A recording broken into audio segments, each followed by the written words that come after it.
자, 12장 영상 레이더, 신테틱 어퍼처 레이더에 대해서 마지막으로 짚고 넘어가도록 하겠습니다. 어, 기본적으로 영상 레이더라는 거는 보통 이제 비행기에 설치를 해서 신테틱 어퍼처가 결국에는 레이더의 그 빈폭이란 거는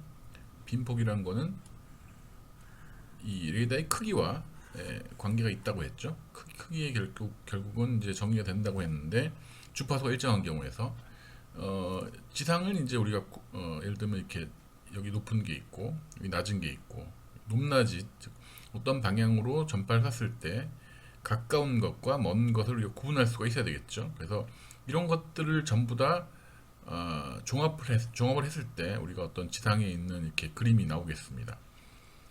근데 위성에 예를 들면 있다고 하는 레이더들, 미국에서 이제 개발된 뭐 30cm급, 1m급 레이더들, 그러면은 빈 폭이 30cm가 돼야 되느냐 이렇게 끝에만 예를 들면 몇 킬로가 되겠죠. 킬로가 몇 킬로, 10킬로 이렇게 될 텐데, 요게 한 폭의 빈 폭이 30cm, 1m, 이걸 달성하기가 굉장히 힘듭니다. 왜냐하면은 이걸 여기서 끝에서 10km에서 30cm를 만들려면 여기서 빈폭이 굉장히 좁아져야 되니까 실제로는 이렇게는 할 수가 없죠. 그래서 그러면 어떻게 하느냐? 기본적으로 레이더는 어떤 빔을 쏘고 받아서 그 신호의 도달 시간을 특정하게 해서 결국 어느 정도의 거리에 있는지를 판단하는 게 레이더의 기능인데, 이 거리 분해능이라고 한 거는 저번에 첫 시간에 나왔겠지만요. 델타 R 결국 거리 분해능은 이 B 분의 C 이렇게 정의가 됐었어요. 이렇게 얘기가 됐었죠. 또는 2분의 C 타우는 빔의 폭일 때, 또는 이 빔이 그 신호가 어떤 밴드위스 B의 정도의 밴드위스가 있다고 하면 거리 분해능은 이게 이제 이렇게 밴드위스를 늘림으로써 우리가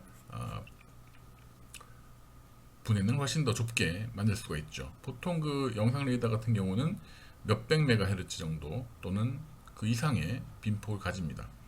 예를 들면은 100메가헤르츠다, 200메가헤르츠다 빈폭이,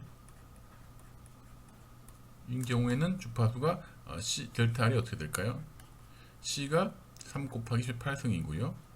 오버 2 곱하기 밴드위스가 200메가니까 2 곱하기 10의 8승이 되겠죠. 그러면 이게 잘라지고 약 4분의 3, 그러니까 약 1m 정도의 거리 분해능을 가질 수가 있습니다.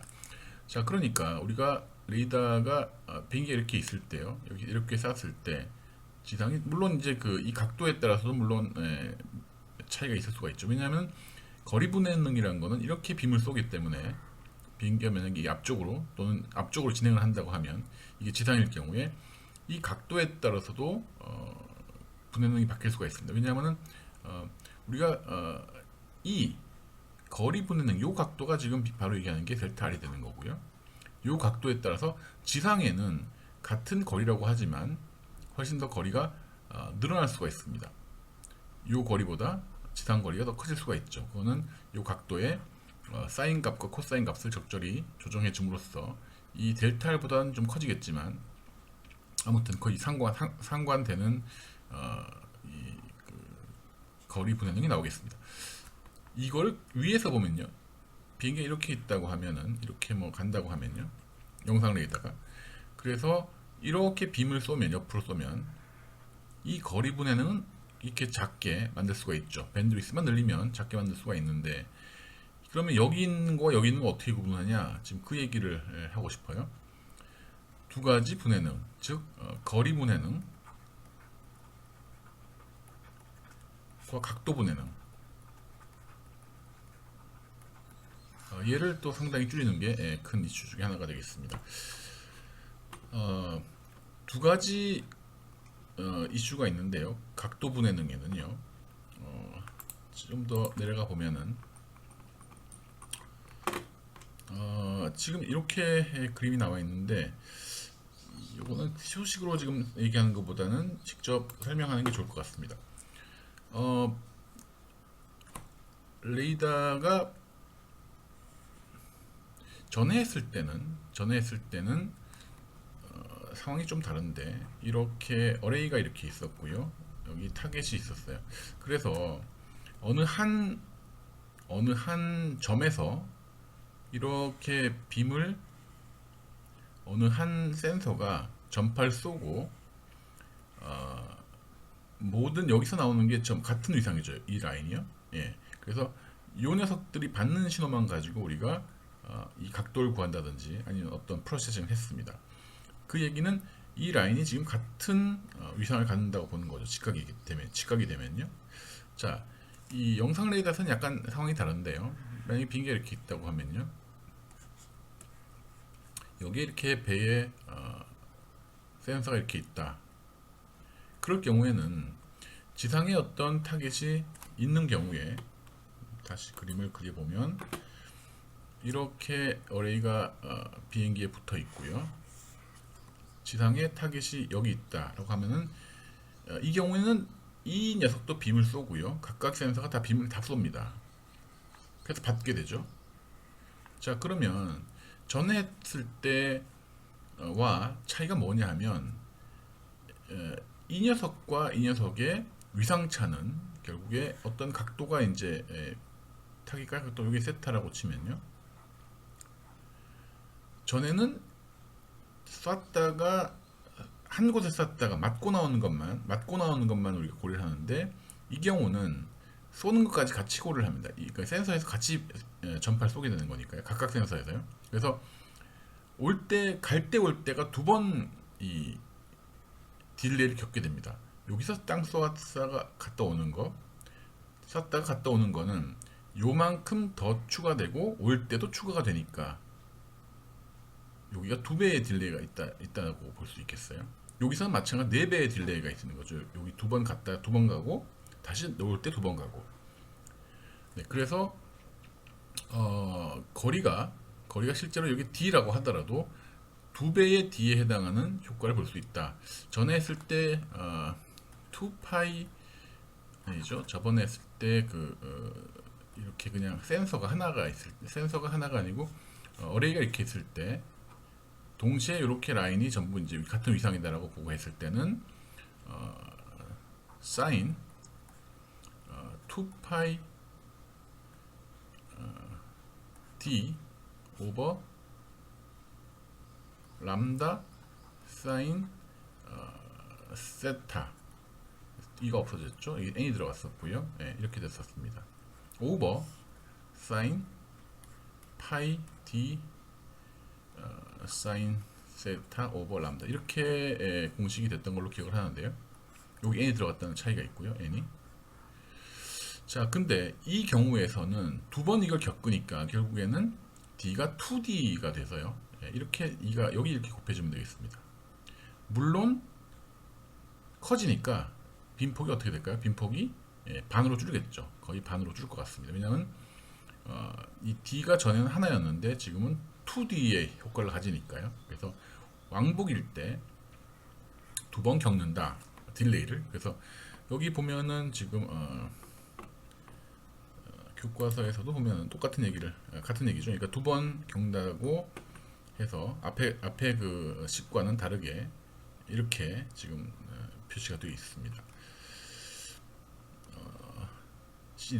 리얼이란 게 아까 전에 했던 얘기고요.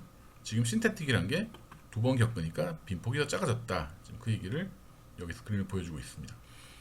자, 빈폭이 지금 두 배로 작아진 것만 가지고는 아까 얘기했던 1m급 또는 뭐 30cm급을 달성할 수가 없죠. 왜냐하면 앞에서 빈폭이 뭐 5도라고 하더라도, 아무리 이게 2.5도라고 하더라도 10km를 가면 굉장히 큰 영역이 될 테니까요. 자, 그래서 이거는 이제 그 기본적인 구조를 나타내고 있습니다. 비행기가 이렇게 움직일 때 이거를 빔이 조사되는 영역이라고 하죠. 그러니까 이 안에서는 기본적으로는 이렇게 가로축으로는, 이 x축으로는 구분이 되겠습니다. 왜냐하면 x축은 우리가 뭐냐 하면 거리 분해능에 해당되고요. Y축이 결국에는 각도 분해능에 해당이 되니까 X축으로는 밴드위스만 충분히 확보를 해주면 이 X축의 분해능은 문제가 없습니다. 자, 그래서 우리가 사용할 수 있는 게 뭐냐 하면 이 뒤쪽에 나오는 도플러 히스토리라는 얘기가 있습니다. 도플러 히스토리. 이걸 사용해서 이제 우리가 해결할 수 있는데요. 각도 분해능에 대한 얘기를요. 이렇게 되죠. 비행기가 이렇게 움직일 때, 여기서 비행기가 이렇게 움직일 때 어떤 속도로 움직이겠죠. V 속도로 움직이고 있는데, 당연히 우리가 얘기하는 영상 레이더는 지상에 있는 그림을 그리는 거니까요. 비행기가 V의 속도로 움직이면 지상은 마이너스 V의 속도로 움직인다고 비행기가 생각할 수 있겠죠. 자, 그래서 만약에 지상이 여기 있다. 여기 지상이 있을 리는 없겠지만 비행기 이렇게 오고 있다라고 하면은 도플러 주파수가 FD가 그대로 비행기 움직이는 속도에 따라서 어떤 비행기가 주파수를 F의 어떤 F0의 주파수를 쐈을 때 FD가 만약에 나타내진다. FD가 가만히 있으면 F0 플러스 FD가 측정이 됩니다. F0를 쐈을 때요. 플러스로 측정이 되는데 아래측으로 쏘면 어떨까요? 밑으로 쏘면은 얘는 움직이지 않으니까 비행기 이쪽으로 가고 있으니까 전혀 F0를 쏘면 바로 그냥 F0가 그대로 나오겠습니다. 이렇게 45도로 쏘면요. 45도로 쏴서 이렇게 들어가면 얘는 여기를 맞고 오는 거니까 이쪽에 벽이 있는 것보다는 당연히 좀 적은 FD가 돌아옵니다. 그래서 했을 때 FD 코사인 세타라는 게 있어서 앞쪽으로 쏘면 코사인 세타가 0이라서 이 각도가요. 이걸 세타로 보면 이게 0이라서 코사인 세타가 0이므로 코사인이 값이 1이 되겠죠. 그래서 FD가 그대로 다 먹어주는 거고요. 이쪽으로 쏘면 세타가 90도가 되니까 코사인 90도는 0이므로 FD가 이 전체 값이 0이 돼서 그냥 F0만 들어가게 되겠습니다. 요 어떤 세타의 각도로 있다고 하면은 FD가 이런 형태가 되겠죠. 그래서 만약에 타겟이 빔이 이렇게 있는데요. 이게 이렇게 빔을 쐈습니다. 비행기가 이렇게 가고 있는데요. 그러면 이게 지상을 맞았을 때 요 점과 타겟이 여기 있을 때와 여기 있을 때와 여기 있을 때가 서로 다른 도플러를 가집니다. 무슨 얘기냐 하면 얘가 이쪽으로 F0라는 주파수를 쏘면요. 여기를 맞고 나오는 거는 F0 플러스 약간의 어떤 주파수가 증가가 되고요. 얘를 맞고 나오는 거는 뒤쪽에 있으니까 더 늦어져 가지고 F0 마이너스 어떤 네모가 어떤 값이 나오겠죠. 물론 이 사이 값들도 충분히 이것보다 적은 주파수 편의를 가지겠죠. 그래서 각도 분해능이 가능하다. 각도 분해능이 한 빔 안에서 이 주파수 편의를 보고 우리가 분해가 가능하다라고 되어 있습니다. 이 그림은 지금 그걸 보여주고 있는데요. 시간이란 건 이제 비행기가 여기서 이제 맞고 여기서 맞고 하는 것이고요. 그래서 RT는 거리고요. 요 밑에 그림을 보면 좀 나을 것 같은데요. 도플러가 시간에 따라서 마이너스 도플러, 즉 여기에 있을 경우에는 마이너스 도플러가 나오고요. 최대값이 있을 때는 이렇게 큰 값이 나오겠습니다. 그래서 도플러 값에 따라서 우리가 타겟이 이 안에서도 여기 있는지를 판단할 수가 있으므로 한 빔 안에서 구분이 가능하다. 이게 바로 영상 레이더의 가장 큰 특징이 되겠습니다. 그 뒤쪽에는 사실은 요 얘기를 좀 분석을 이제 해놓은 수식적으로 분석을 해놓은 거라서 좀 뭐 복잡한 이퀘이션이 나오긴 하는데요. 그 정도가 나머지 사에서의 레이더 이퀘이션은 역시 1장에서 다룬 바와 같이 기본적인 레이더 방정식 크기요. 레이더 방정식 크기와 차이가 없다는 것을 알 수가 있고요.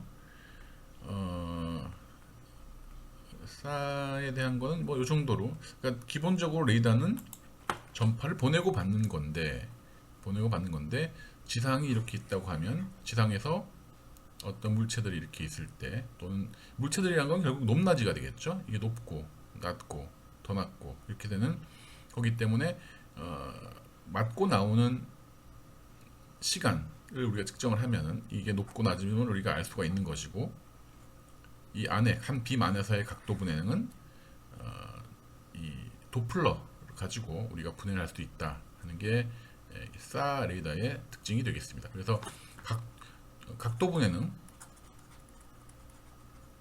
두 가지가 있었죠. 첫 번째는 신테틱 어레이와 리얼 어레이 차이, 그걸로 하면은 빔폭이 빔위스가 반으로 준다는 게 있고요. 두 번째는 도플러 히스토리.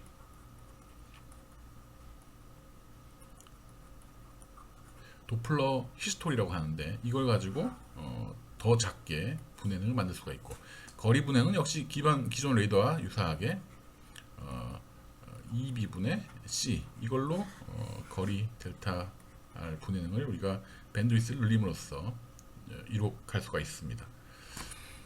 이 정도, 자, 이 정도로 하면은 뭐 그 기본적인 영상 레이더의 이론이 설명이 된 것 같아요. 요게 지금 그런 걸 보여주고 있죠. 도플러에 따라서 각각 오브젝트들이 어떻게 나타날 수 있는지가 지금 보여주고 있습니다.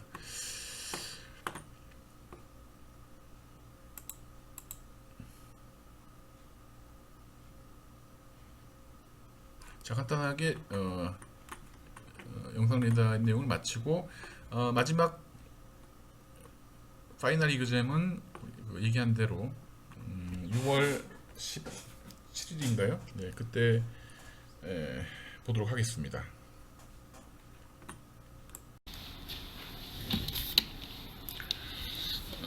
마지막으로 그 DOA 추정이라고요. Degree of Arrival 추정이라는 내용에 대해서 좀 얘기를 하고 내용을 끝내면 될 것 같습니다. 자, 이거는 그 빔포밍이라는 게 나오죠. 처음에 빔포밍이란 거는 어떤 한 방향으로 이제 그 전파를 크게 보낸다는 의미라는 걸 얘기했었는데, 이게 이제 5G 엔바이러먼트에서요, 그 한정된 리소스를 공유하려면, 예를 들면 이 빔을 같은 주파수 대역이나 같은 코드를 써서 보낼 수가 있다. 왜냐하면 빔이 다르기 때문에 하나의 셀룰러 내에서 이렇게 보낼 수가 있어서 통신 용량을 훨씬 더 늘릴 수가 있다, 그런 얘기죠. 근데 이제 그 어떤 방향으로 보내느냐는 거는 레이턴시, 링크 로드 이런 거에 따라 다른데, 그 중에 하나가 이제 예를 들면 여기 이쪽에 이제 한 방향에 이쪽 유저가 데이터를 쓰고자 한다고 하면 이쪽 방향을 일단 알아야지 이쪽으로 보낼 수가 있습니다. 그러니까 사람이 어떤 데이터를 쓰고자 할 때 그걸 방향을 찾는 게 바로 DOA 방식이다. Degree of Arrival이라고 할 수 있고요. Find a path with the strongest signal or the metric. 그러니까 여기 위에 나오는 이런 매트릭들, 당연히 가장 큰 신호의 크기가 포함되겠습니다. 그래서 방향을 찾을 수가 있겠다. 그 다음에 빔을 보낼 수 있겠다. 이렇게 되는 건데요. 자, 그럼 방향 찾는 DOA 추정, Degree of Arrival 추정이라는 거를 어떻게 하느냐 하는 거는 기본적으로 이렇게 되어 있습니다. 지난 시간에 그 안테나 빔포밍을 하는 걸 했어요. 근데 이게 DOA의 내용입니다. 이게 각도고요. 소스는 이 시스템으로 굉장히 멀기 때문에 이게 이제 평행파다. 그래서 파필드를 만족한다고 볼 수 있어요. 그래서 모든 각도가 다 같은 세타가 되고요. 그래서 여기서 들어오는 팔을 보고 이 세타를 추정하는 게 바로 Degree of Arrival 추정이라고 할 수 있습니다. 각각이 들어오는, 또 하나는 기본적으로는 이 파가 네로밴드 파라서 이렇게 그냥 주파수 하나가 날아온다. 매우 복잡한 주파수인 경우에는 다른 방식을 써야 되겠습니다. 일단은 기본적으로는 네로밴드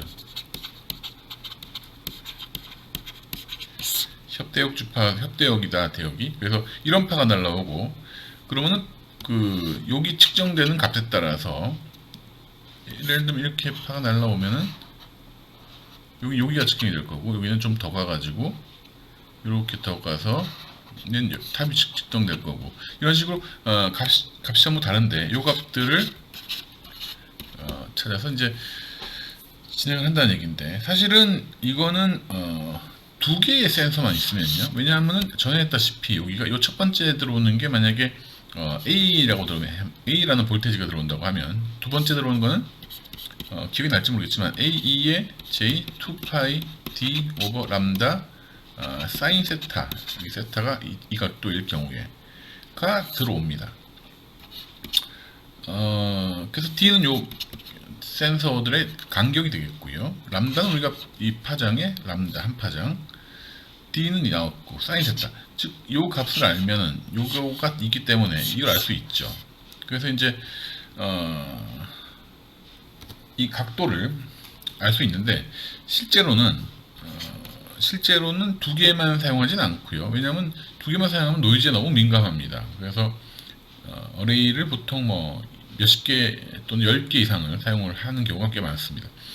자, 어레이가 10개 이상 있을 때 이 입사각을 아는 게 바로 DOA의 기본 문제가 되겠습니다. 두 가지 방식이 기본적으로 있는데, 시그널 서브스페이스 메소드와 노이즈 서브스페이스 메소드. 이걸 이렇게 하는 이유는요, 아니 센서가 두 개가 있는데 이렇게 해서 그냥 그 식을 풀면 되지 않느냐라고 할 수 있죠. 근데 그건 너무 부정확하기 때문에 이런 식으로 아이겐밸류, 센서에 들어오는 값들을 잡아서요, 코베리언스 매트릭스라는 거를 구하죠. 코베리언스 매트릭스를 구해서, 그래서 거기에 들어가는 고유치와 고유 벡터를 구해서, 그게 거기에 신호에 해당하는, 그러니까 사실은 잡음이 이렇게 많이 들어올 테니까요, 각각 센서에 신호에 해당하는 고유치와 고유 벡터를 찾아서 그 녀석만 어떻게 디스플레이 해주는 게 이런 시그널 서브스페이스 메소드. 노이즈 서브스페이스 메소드는 잡음을 가지고 하는 거다. 그래서 그 두 가지가 차이가 있다고 볼 수 있고요. 이렇게 쭉 보면은 가장 많이 사용이 되는 것이 뮤직, 이런 게 이제 이게 스탠다드한 방법이고요. 또는 에스프릿 하는 게 이것도 스탠다드 방법 중에 하나입니다. 여기 보면은 코어라고 되어 있는데요. 매트릭스 펜슬과 유니트리 매트릭스 펜슬은 있는데, 기본적으로 매트릭스 펜슬이란 거는 이렇게 코베리언스 매트릭스가 아니고, 얘들은 전부 코베리언스 매트릭스예요. 예, 전부 다. 코베리언스 매트릭스의 정의는 여러분들 X 헐미션이라는 거의 기대치, X란 거는 각각의 각각 센서에 들어오는 값입니다. X1T, X2T, X1T는 첫 번째 센서, X2T는 두 번째 센서. 그래서 XNT가 X의 벡터고요. 걔를 헐미션을 취해서 곱해서 expected value를 구하면 이거의 크기는 어떻게 되겠습니까? 굉장히 큰 n by n 매트릭스가 나옵니다. n by n 매트릭스가 나와서 얘는 이제 코베리언스 매트릭스라고 하는데, 이 녀석의 아이겐밸류, 아이겐벡터를 구하면 시그널이 된다. 그런 얘기고요. 좀 넘어가 보서 반면에 매트릭스 펜슬이라는 건 그게 아닙니다. 약간 다른데요. 뒤쪽에 설명이 되겠습니다. 이 방식을 주로 우리 연구를 많이 했어요. 그래서 이 공로를 가지고 내가 IEEE 트랜지션 AP에 AE 쪽 AE를 어소시에이트 에디터를 6년 동안 했습니다. 자, 그러면 지금 보면은 스냅샷이라고 되어 있는데, 스냅샷이라는 거는 그냥 간단하게 시간을 0으로 둔 거다. 그냥 시간을 픽스한 거다. 0이 아니고 t0로 그냥 픽스한 거다. 왜냐면 아까 썼을 때 x는 x1t, xnt 이렇게, 이게 사실은 시간에 따라서 흐르는 값이죠. 이렇게 되죠. 이렇게 값이 이렇게 나오는 거죠. x2t는 이렇게 값이 나오는 거고, x3t는 이렇게 값이 나오는 거고, 여기서 시간을 딱 픽스 시킵니다. 이렇게 t0를. 그러면 이 값들이 나오겠죠. 이 값이 출력이 되겠습니다. 그걸 스냅샷이라고 합니다. 스냅샷이라고 하면 카메라에서 사진을 탁 찰칵 찍어버리면 그 순간이 저장이 된다. 그런 얘기가 되겠죠.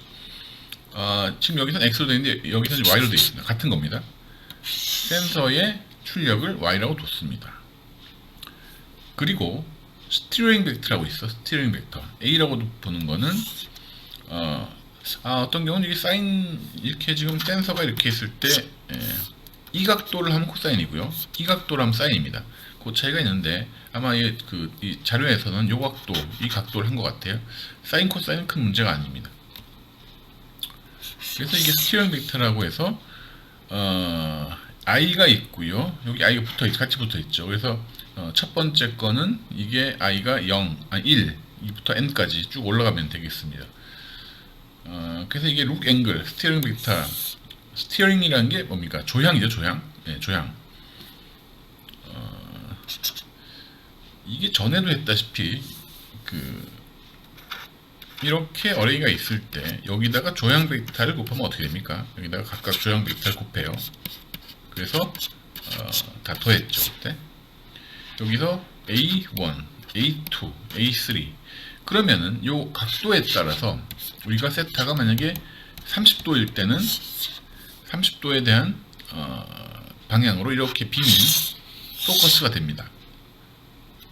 30도를 넣어주면은요, 이쪽에서 오는 빔만 커지고요, 이쪽에서 오는 빔들은 되게 작은 음각을 가집니다.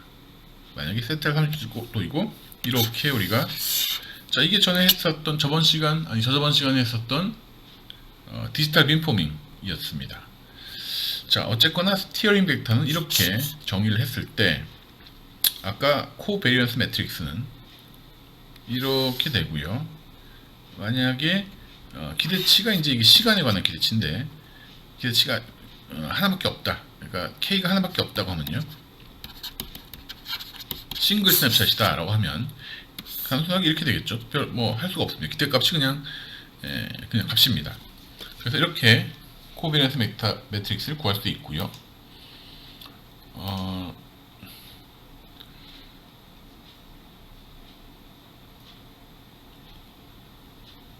여기 가장 간단한 MVDR이라는 방식입니다. Minimum Variance Distortionless Response가 되는데요.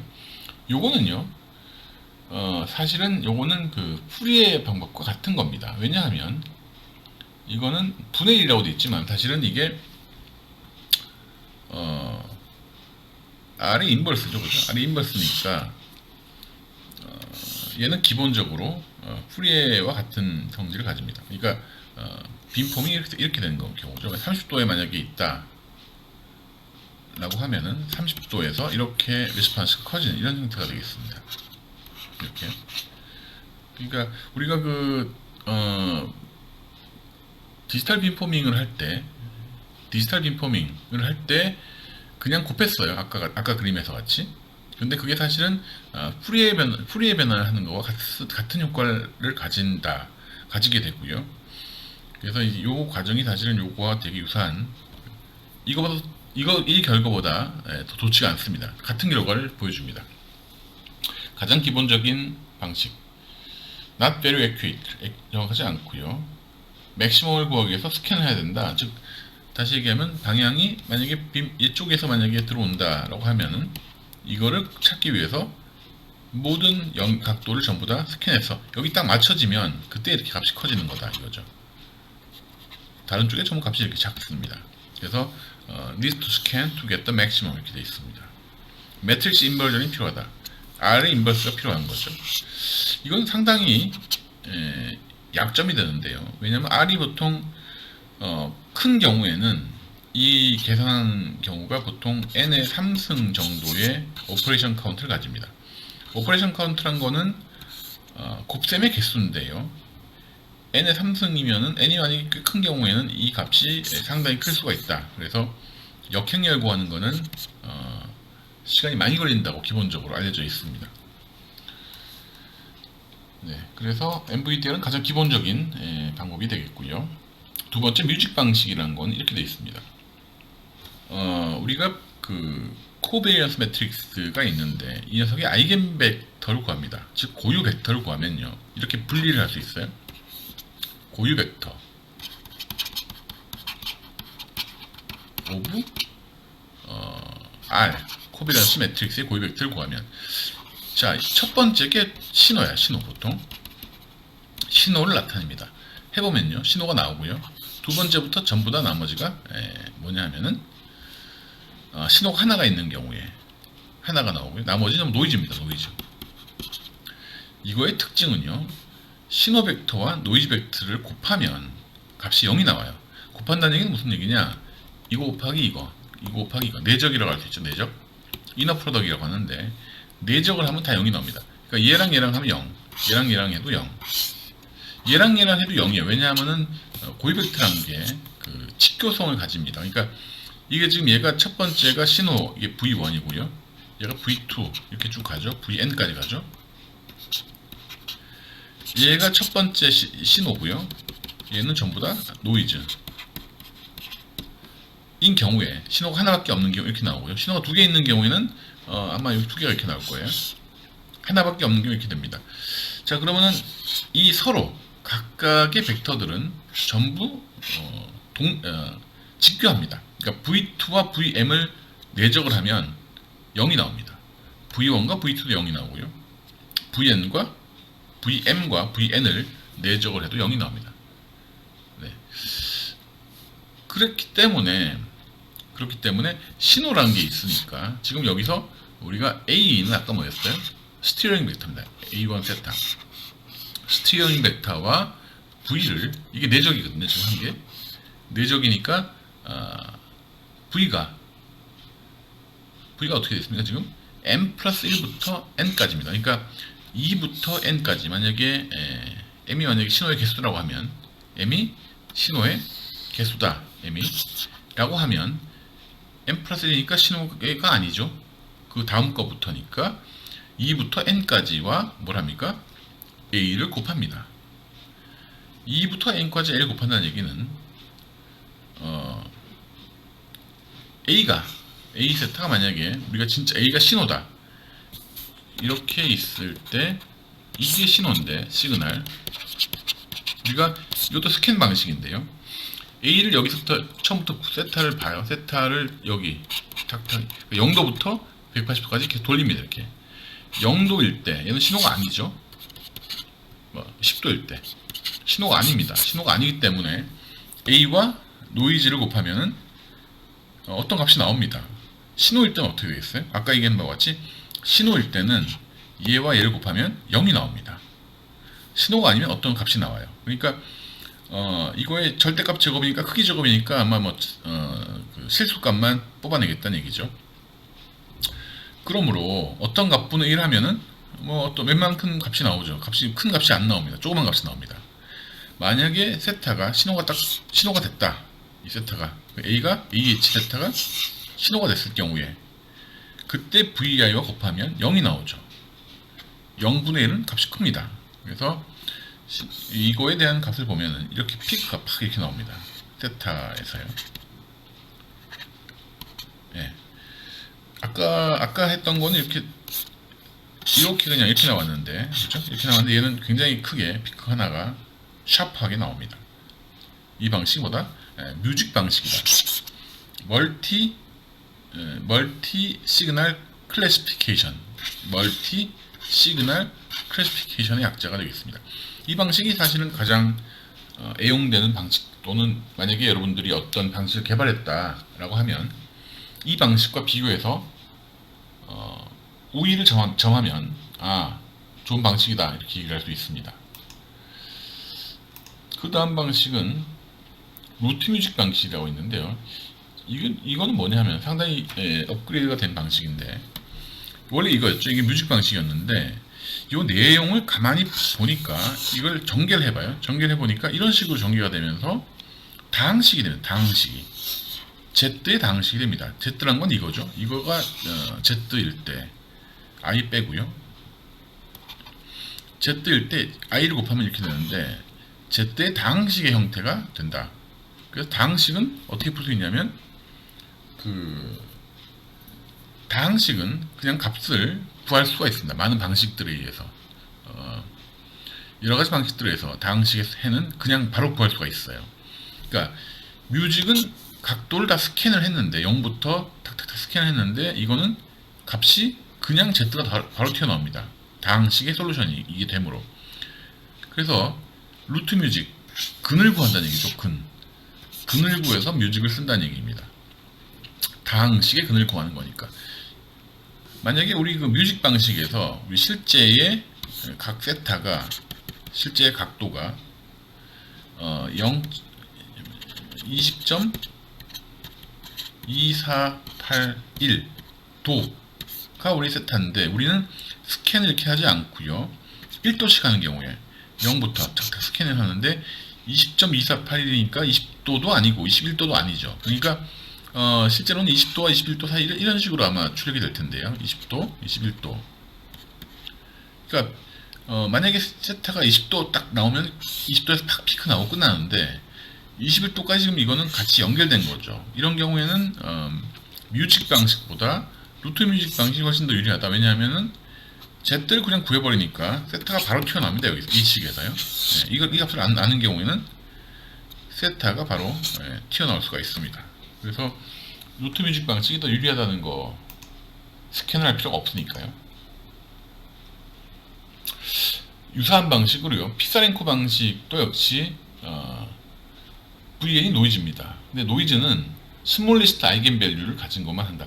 해봤더니 이게 전부 다 할 필요 없고요. 얘는 지금 노이즈를 전부 다 한 거죠. n 플러스 1부터 n까지 했는데 그렇게 하지 말고 그냥 가장 작은 고유치를 가지는 vm 플러스 1부터 vn까지의 값 중에서 가장 작은 고유치를 가지는 아이겐 고유 벡터로만 해도 되겠다 하는 게 피사렌코 방식이 되겠습니다. 이거는 계산량이 훨씬 더 퍼포먼스는 별로 안 줄이면서요. 계산량이 좋아진다 하는 걸 보여준 거죠. 그 다음에 에스프릿 방식이라는 게 있어요. 에스프릿 방식은 두 개의 코베런스 매트릭스를 적절하게 연결해서 사용한 방식이 되겠다. 자, 그 다음에 중요한 방식, 왜냐하면 우리가 만들었으니까. 매트릭스 펜슬 방식은 이런 겁니다. 코베런스 매트릭스를 사용하지 않고요. 이거는 그냥 신호를 바로 씁니다. 신호를. 참, 그 전에 나왔던 방식들이 전부 다 뭡니까? 노이즈 서브스페이스 메소드입니다. 왜냐하면은 지금 얘기한 게 노이즈만 갖고 있어요. 지금 뮤직이나 루트 뮤직이나 피사렌코가 전부 다 노이즈 방식만 갖고 있습니다. 노이즈 서브스페이스. 반면에 에스프릿과 MVDL 매트릭스 펜슬 지금 하려고 하는 게 전부 다 시그널 서브스페이스 방식입니다. 에스프릿 자세하게 얘기하지는 않았는데요. 이것도 시그널 서브스페이스 메소드가 되겠습니다. 노이즈 아이겐밸류를 사용하지 않고 시그널 아이겐밸류를 사용하고, 매트릭스 펜슬은 이거는 코베런스가 아니고 이렇게 씁니다. 그러니까 신호가 들어오면요, x0부터 xn-1까지 들어오죠. 그러면은 또는 x1부터 xn까지 들어오면은 n개의 데이터가 들어오는데 x1, 2, 3, 4 2, 3, 4, 5 해서 여기까지 값이 이렇게 갑니다. 2, 3, 4 이건 대칭이 되겠죠. 좌우 이게 뭡니까? 트랜스포즈 값이 대칭이 되는 형태가 되겠다. 대칭인데요. 사실은 밑에로 다 넣진 않아요. 이 정도로 끝날 수도 있습니다. 이렇게요. 이렇게 위에 거만 쓸 수도 있습니다. 어쨌거나 1, 2, 3, 4, 2, 3, 4, 5, 3, 4, 5, 6 해서 가로축과 세로축이 있는데 이게 x의 n-1을 쓰기 때문에 이거랑 이걸 합치면 뭡니까? 가로축과 세로축을 합치면 그래서 하나를 빼면 n이 나오겠죠. 그죠? n이 나오게 되겠습니다. 하나를 더하는군요. 빼는 게 아니고요. 4와 3이니까 7인데 우리는 6까지밖에 없으니까 7 빼기 1 하면은 6 이렇게 되겠습니다. 이거의 단점은요. 단점은 만약에 정확한 스퀘어라고 하더라도요. 아까는 n by n이었죠. 아까 코베리언스 매트릭스는 n by n인데, 그래서 우리가 솔루션을 구하면은 n 개의 답이 나옵니다. 근데 얘는 n by n이 아니고요. n을 반으로, 거의 반으로 줄인 형태가 됩니다. 2분의 n쯤 됩니다. 2분의 n쯤. 그래서 2분의 n이니까 우리가 그 자유도가 거의 반으로 줄었다라는 단점이 있습니다. 반면에 이게 훨씬 더 계산량도 적고 성능도 상당히 좋습니다. 토탈리 스퀘어 NPM이라는 거는 요걸 이제 좀 더 약간 변형을 한 거예요. 여기서 이렇게 매트릭스 펜슬, 이게 펜슬 매트릭스라고 하는데, 펜슬 매트릭스를 봐요. 0부터 시작해서 1, L까지 가고요. 여기서 이렇게 다시 내려오는 거죠. L 플러스 1부터 N까지. 요게 토탈리 스퀘어 매트릭스 펜슬이 사실은 조금 더 노이즈에 훨씬 강합니다. 그래서 보통은 얘를 사용을 하죠. 보통은요.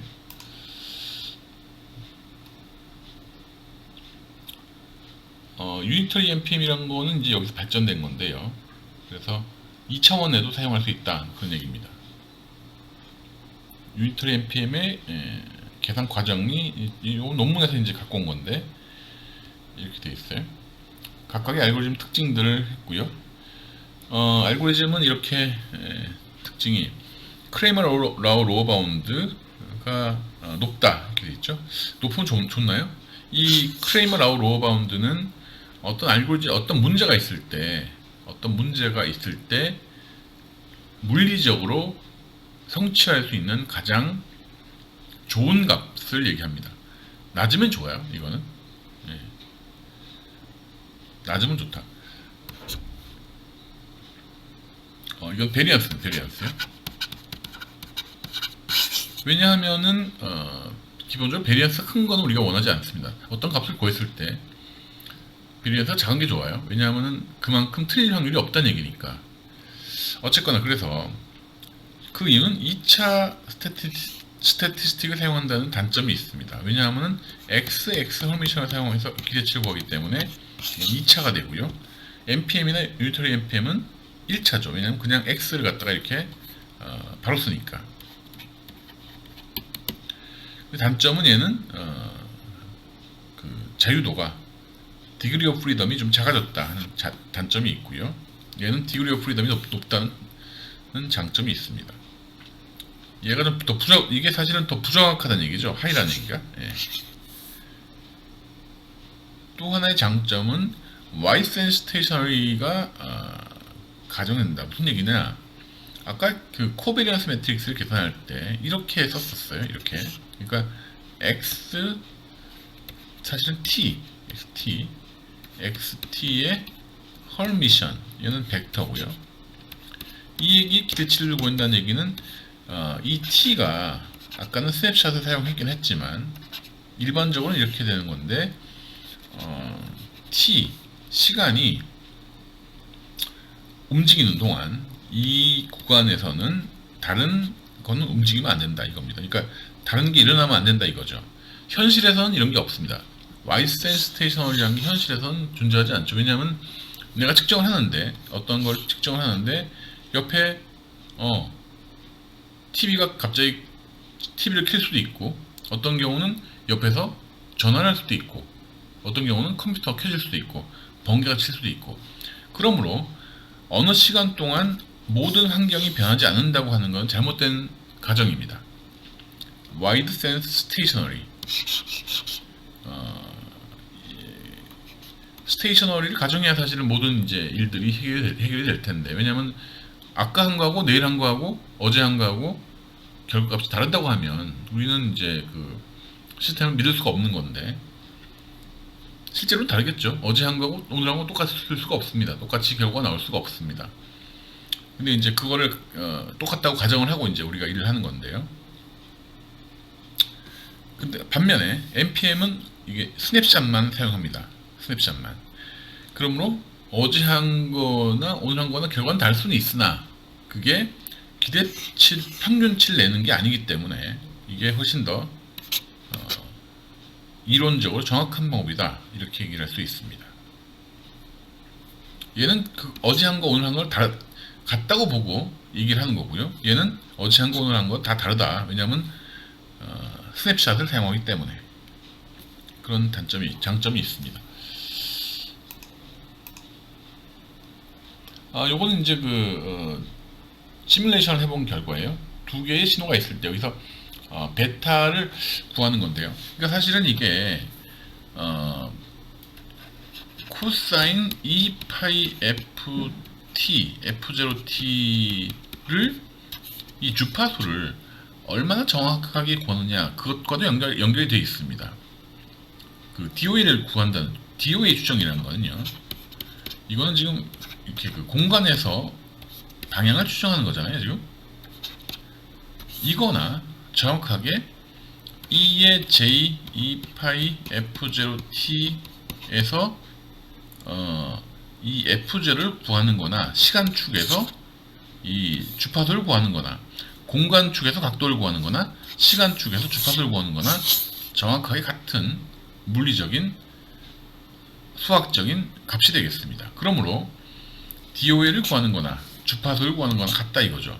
방식은 여기서 베타 1과 베타 2를 구하는 게 정확하게 같은 얘기입니다. 그러니까 우리가 푸리에 변환을 자꾸 쓴다고 하는데 푸리에 변환은 기본적으로 뭘 구하는 겁니까? 주파수 도메인에서 주파수 축 리스판스를 구하는 거다. 만약에 주파수가 하나인 경우에는 이런 경우에는 주파수 축이 이렇게 F0에서 이렇게 하나 탁 나오고 끝이죠. 이 주파수 값을 구하는 게 푸리에 변환인데 같은 게 지금 똑같은 게 DOA에서도 지금 나오고 있죠. 그러니까 sum of exponential에서 exponential 이렇게 지수함수의 덧셈으로 된 거에서 지수 이 값들을 구하는 거가 바로 그 문제가 되겠습니다. DOA 추정과 같은 얘기다 이거죠. 자 어쨌거나 지금 이렇게 두 개의 주파수가 있는데 두 개의 주파수 되게 붙어요. 만약에 베타 1과 베타 2가 거의 같아. 그러면 구분이 안 되죠. 구분이 안 됩니다. 근데 베타 1과 베타 2가 조금 떨어져 있으면은 구분할 수 있겠죠. 자, 그 얘기예요. 매트릭스 펜슬과 루트 뮤직을 비교해 봤는데 요게 지금 오른쪽이 두 개가 여기면 0이면은 두 개가 똑같은 주파수니까 구분이 안 돼요. 그러니까 에러가 무지 크죠. 두 개가 주파수를 잡을 수가 없습니다. 주파수 두 개가 떨어져 있으면은 구분이 가능해서 에러가 작아지는데 이렇게 매트릭스 펜슬이 더 에러가 작다. 루트 뮤직보다 그 얘기입니다. 루트 뮤직이 코베리언스를 사용하는 대표적인 값이니까 그렇게 보면 되겠습니다. 그래서 여기 두 개의 주파수가 베타 1과 베타 2가 어느 정도 떨어져 있으면은 충분히 잘 에러가 굉장히 작게 이렇게 두 주파수를 구할 수 있다. 그렇게 보면 되겠어요. 역시 유사한 문제입니다. 이거는 뭐냐 하면 베타 1과 베타 2가 좀 떨어져 있을 때 어느 정도 주파수가 떨어져 있는 경우에 하나가 크기가 1이고요. 하나가 크기가 굉장히 큽니다. 우리는 뭘 하고자 하냐 하면 베타 1을 추정하고자 합니다. 자, 근데 얘가 너무 커져 버리면 얘가 1이고요. 얘가 만이다. 그러면은 이것 때문에 이 노이즈가 너무 크기 때문에 사실은 얘가 영향을 받겠죠, 아마도. 얘가 얘는 굉장히 작고 얘는 굉장히 크니까. 그래서 그런 경우에 커질수록 J 매그니튜드가 커질수록 이게 1% 에러를 주는 거, 1% 에러를 주려고 하는 이 주파수의 변화량입니다. 지금 복잡한데요. 1% 에러를 주는 겁니다. 이게 이 표들이 지금 그림이 1% 에러. 만약에 제머 투 시그널 레이시오, 그러니까 J 매그니튜드가 컸다. 이건 큰 거죠. 이 정도 크다. 그러면 거기에 해당하는 베타 D가 1%를 주려면 이 정도가 돼야 된다. 그 얘기죠. 만약에 제머가 크지 않아요. 그렇게 별로 안 커요. 비슷해. 그러면은 요 베타 1과 베타 2가 값이 작아도 1% 에라 값이 작아도 된다. 이 차이가 그 얘기입니다. 이 차이가 작아도 된다. 작으면 더 좋은 거니까 더 잘 구분을 잘 할 수 있다는 얘기죠. 그러니까 제머가 작으면 이 값이 작으면 작을수록 1% 에러를 주는 베타 1과 베타 2가 값이 더 작을 수가 있다. 반면에 제머가 이렇게 커지면 이 베타 2의 분리가 더 커야지 1%의 에러를 만족할 수가 있다. 그 얘기입니다. 다양하게 시뮬레이션을 하는 측면에서 이런 그림을 그렸었고요. 이거는 간단하게 그냥 그 SNR 때 그 잡음이죠. 당연히 SNR이 커지면 에러가 작아지겠죠. 그 얘기입니다. NPM과 로트 뮤직을 비교했는데 지금 잘 안 보이는데요. 약간 NPM이 약간 작습니다. 지금요. 아주 차이가 많이 나는 건 아니고요. 밑에 꽤 있고 여기 점선이 루트 뮤직이다.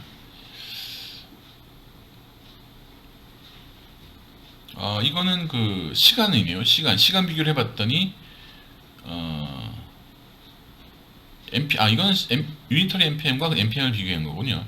유니터리 NPM이 시간이 훨씬 조금 든다 그 얘기죠. 그래서 NPM보다는 유니터리 NPM이 더 빨리 동작이 된다 그 얘기입니다. 자, 여기까지가 DOA 추정에 대한 얘기였고요.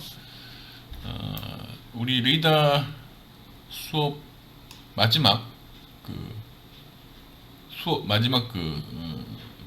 기말고사는 비대면으로 진행을 해야 될 것 같습니다. 비대면 다음 주 시험을 다음 주 토요일날 저녁 7시에 비대면 시험을 보는 것으로 하겠습니다.